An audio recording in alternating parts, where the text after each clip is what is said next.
Hello, good afternoon. This is Dr. G.K. Kapoor, former professor, business and corporate laws, International Management Institute, more commonly known as IMI, New Delhi.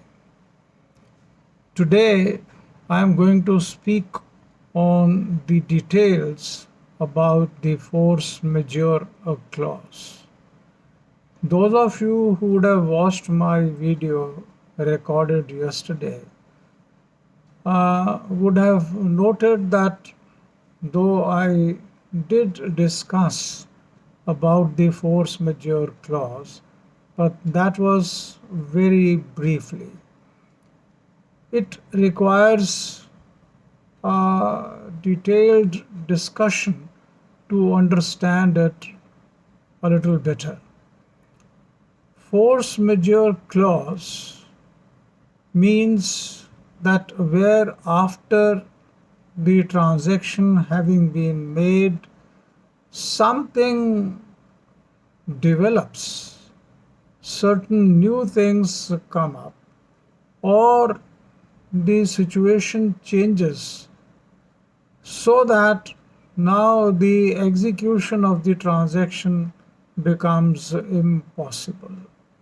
Not virtually impossible, but literally impossible. Now, this kind of change might happen either because of, say, for instance, the very destruction of the subject matter, or it could be change of law, or it could be anything. Say, we shall be talking about the details about it. Say, for instance, a shipload of sugar is being imported by a party from Cuba to India, and a contract for the supply of the same has already been entered into. Now, while the ship is on the high seas, a big cyclone comes and the sea water enters the ship, thereby converting the entire sugar into sharbat. Now, quite naturally, the sugar does not exist in the same form in which it is to be delivered. The buyer cannot insist upon the delivery of the sugar, saying that I do not know how you dehydrate this sharbat back into sugar. If you cannot do it, you must compensate me for breach of contract. Likewise, the seller cannot insist upon the buyer to accept the sharbat as it is the same sugar which has converted into a sharbat. Both parties shall be exonerated. Similarly, say for instance, there is a contract for the sale and purchase of 100, say, crates of liquor. Now, the party supplying is at Delhi and the buyer is in, say, Chennai, Tamil Nadu. Now, at the time the contract is made, there is no prohibition law in Tamil Nadu. But since deliveries have to take place 15 days later, in the meantime, Tamil Nadu government passes a prohibition law, and thereby rendering all transactions in liquor as illegal. Parties once again shall be exonerated from performance of the transaction. In India, this force majeure is covered under Section 56 under the heading Supervening Impossibility. Supervening means subsequent impossibility. In England, the same is addressed as doctrine of frustration. However, in India, the force majeure clause has not been interpreted very liberally. In fact, there are certain circumstances which may, on the face of it, appear to be impossible, but the courts have refused to accept them as an impossibility under Section 56 of the Indian Contract Act. Now, such kind of circumstances will include, say, for instance, difficulty of performance. The courts have held that we must discriminate between the impossibility of performance and difficulty of performance. Now, supposing because of the Kisans' strike, holding up the traffic, jamming the ways, etc., it might have become difficult to deliver the promised goods, but not impossible. One could well take maybe a longer route to deliver, or maybe one will have to wait for the traffic to clear and deliver the goods. So, difficulty of performance is not to be treated as an impossibility of performance. Then the second is strikes and lockouts in the establishment. Strike and lockout has never been considered by the courts as uncontrollable factors. These may be treated as semi-controllable, but not uncontrollable. If, say, for instance, management agrees to all the demands of the employees, there will naturally be no strike. And similarly, management may decide to resolve the issues through a dialogue instead of going for a lockdown in the event of labor unrest. So, strikes and lockouts are not impossible events to exonerate the performance. I remember a few years ago in the Manesar Gurgaon plant of Maruti Suzuki, there was a sudden strike and the same turned violent also. As a result, the company decided to declare a lockout which lasted for quite a few months. As a result of this, the promised delivery schedules naturally could not be met. Answer is, could the buyers claim compensation for having not been supplied with the promised vehicles on time?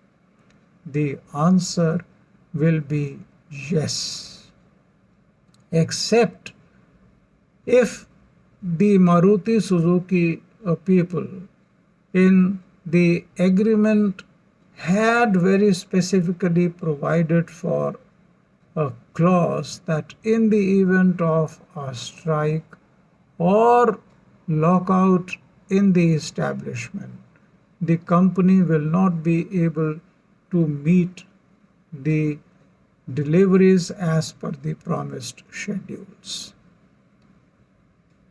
Still, another circumstance which will not be and has not been considered as an impossibility by the courts in India, and that is the default on the part of a third party. Many companies depend upon the third party supplies. Some are actually marketing companies and they depend upon the supplies from the manufacturers. Even the manufacturing companies, say for instance in the automobile industry, throughout the world, every automobile company depends upon third party supplies for the ancillaries. Now, if there is a strike, lockout, or otherwise failure on the part of the third party to deliver those spare parts or those original equipment's OE parts on time, and accordingly the work in progress cannot be converted into finished product and delivered. Now, in such cases, one cannot take the plea that, look, we are only a marketing company. We rely upon the supplies from the manufacturers. Or one cannot say that, the entire automobile industry depends upon supplies from third parties. Since those gear rods were not supplied to us on time, we could not finish the cars or the vehicles and thereby could not deliver on a time. Bata India, I know, encourages the cottage industries and the very small scale industries get their products manufactured from those small units. Of course, keeping the quality standards and ensuring the compliance with those quality standards by all the suppliers. But in case those suppliers are not in a position to meet the demand on time, Bata India cannot take this as an excuse for delayed deliveries or non delivery to the buyers. Lastly, commercial impossibility has once again been not considered as an impossibility. Commercial impossibility means that where though it is possible to execute the transaction but only at a loss. The prices of the raw materials might have gone up. As a result, the cost of production is more than the price agreed, so thereby rendering it unprofitable. So one cannot say that we are in the business not to make losses. This excuse will not be accepted. However, the courts in India, in certain cases where the prices of, say, the raw materials went up too high, say 4 times the original price, excuse me, then the courts have exonerated the parties.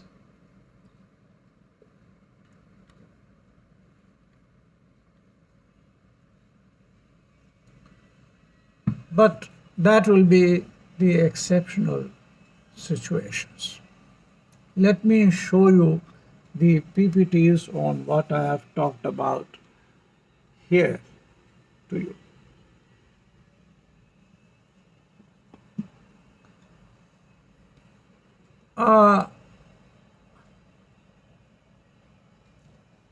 Now I am going to place before you a very well drafted, agreement, or rather force majeure clause in an agreement. That is by the Indigo Airways. The Indigo people, I can show you the PPTs, but since I am recording on a mobile, I had tried to record the video on a laptop, but somehow the effort failed. I failed to put the audio on and only video got recorded. So finally, I am back to my mobile.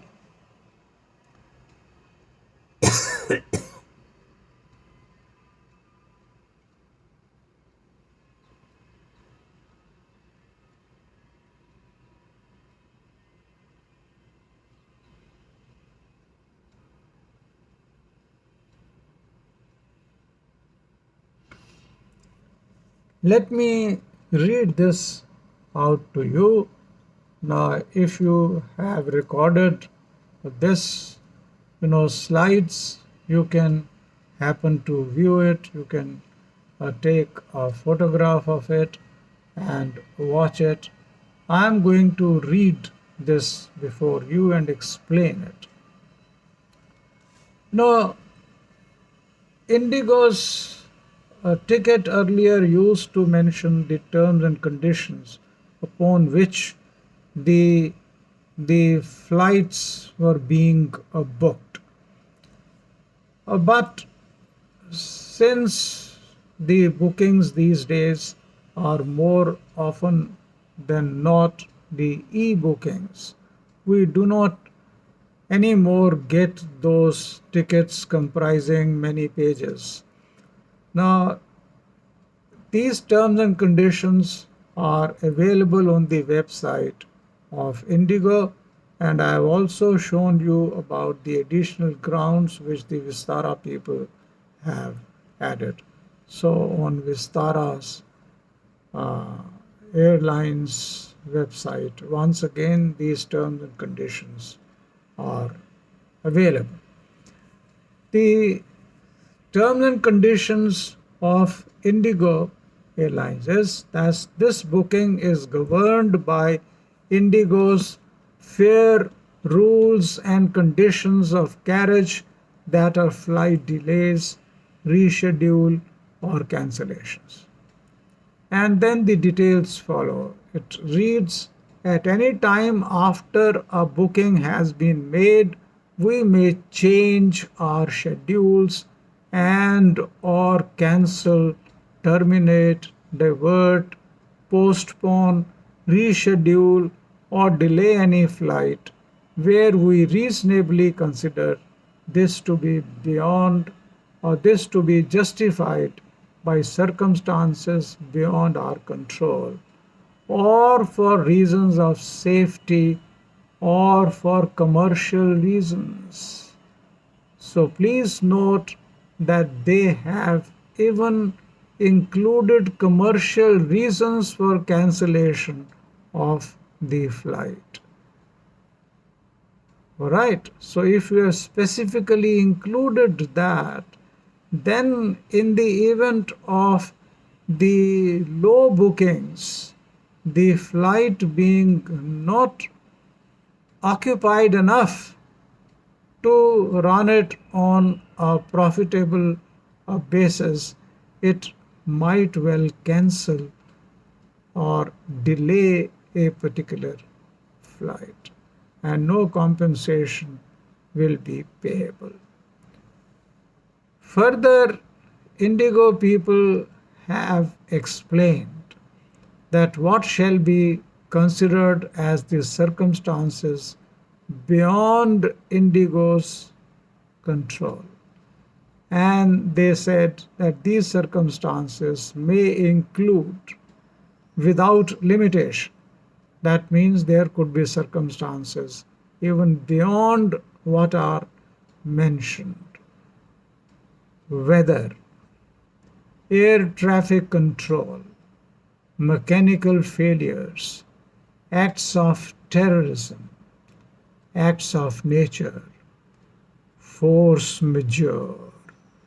Remember, they have mentioned force majeure as one of the circumstances and not as the only circumstance. Strikes, riots, wars, hostilities, disturbances, governmental regulations, orders, demands, or requirements, then shortages of critical manpower, parts, or materials, or say labor unrest, etc. Very elaborately drawn, but still Vistara people found these grounds to be insufficient to escape liability. So they have added a few more grounds, and these include number one, say Band. That is a sudden strike call resulting in closure of all services, including transport, not allowing even personal transport, etc. Like the, this is not a very uncommon feature in India to give a call for Band. I do remember a few years ago, we were to take our flight from Trivandrum airport when we learned that a Band call had been given. We were scared if we shall have to miss our flight. But the Keralites are very disciplined in that particular regard. They allowed all the tourist vehicles. Nobody was put to any kind of inconvenience, and we were able to catch our flight on time. But that kind of situation is not there in all parts of India. More often than not, these Bands turn violent also, or they do not allow even the tourists, even though the tourist might have to catch a train or a bus or an aircraft. No matter. Then another ground mentioned by Vistara is bird strike. That is, if an aircraft has been hit by a bird and therefore it might have to return back to the airport, so thereby resulting in delay or cancellation. Or operating crew unable to reach due to congestion on roads. This is also not uncommon in metropolitan towns. Traffic jams sometimes last for hours, literally hours. Then security congestion at airport terminals, delays in departure due to offloading or due gate no-shows, consequential delay due to late arrival of the incoming aircraft due to congestion in the airspace. So on all these grounds, since these have been specifically mentioned in case of these airlines, if they have to delay or cancel a flight, then they will not be held liable to compensate. Now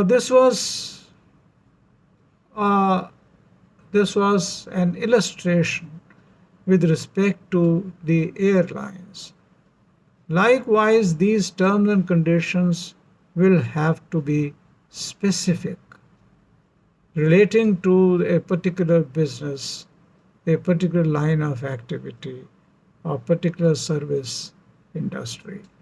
The whole idea is that the clause should be so elaborately drafted that in the event of non-performance, one will stand exonerated.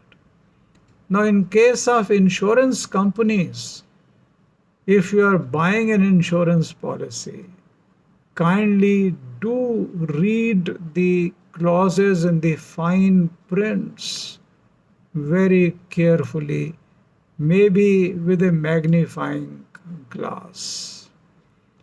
Because insurance companies these days have started playing very smart.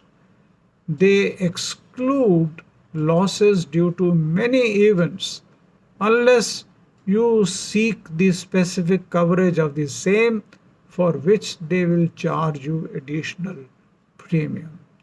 Say, for instance, the exclusions might include loss due to terrorist activities, loss or damage due to civil riots, loss or damage due to act of God. Many of you might have seen a film, Oh My God, Akshay Kumar's film where he plays as Lord Krishna as the Bhagwan. Now there the I am forgetting the name of the artist, a very senior artist and a comedian. Now he had played the role very effectively. Now he owns a shop which he has got insurance cover for, and unfortunately because of act of God, the shop is completely destroyed, and all the things in the shop are completely destroyed, damaged. Now he seeks compensation from the insurance company, but insurance company tells him that loss due to act of God is not covered in this particular policy. Now how the film goes, let's not talk about that. The point is that then he is not legally entitled to recover anything from the insurance company.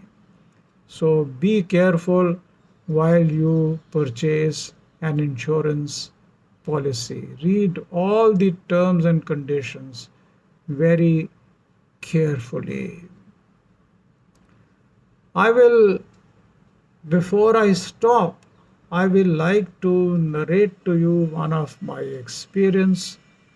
I believe maybe around 30 years ago, I had the occasion to address 28 marketing managers having come from different parts of the country working with a multinational.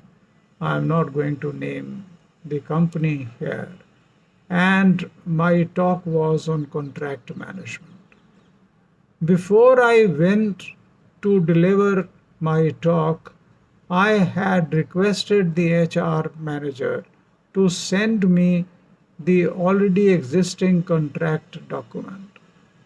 After having gone through, my very first sentence to these managers was that I'm sure your company must be into a lot of litigation.